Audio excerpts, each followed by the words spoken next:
পবিত্র কালামুল্লাহ শরীফ থেকে সুললিত কণ্ঠে তেলাওয়াত পেশ করবেন। السلام عليكم ورحمة الله. أعوذ بالله من الشيطان الرجيم.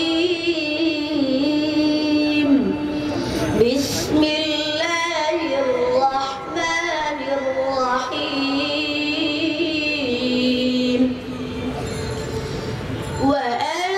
وأنجينا موسى ومن معه أجمعين ثم أغرقنا الآخرين إن في ذلك لآية وما كان أكثرهم مؤمنين وإن ربك لهو العزيز الرحيم.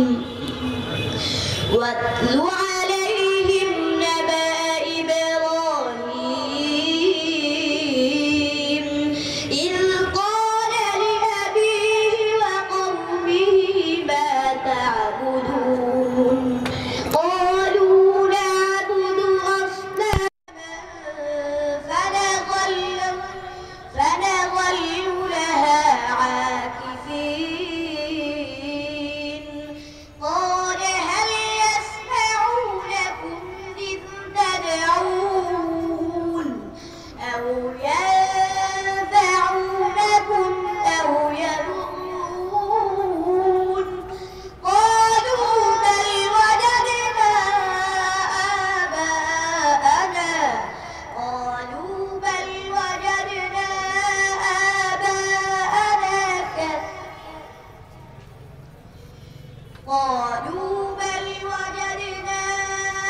آباءنا كذلك يفعلون.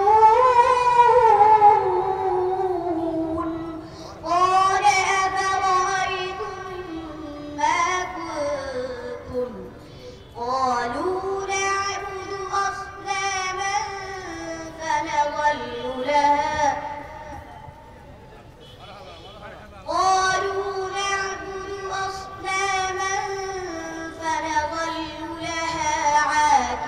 عاكفين.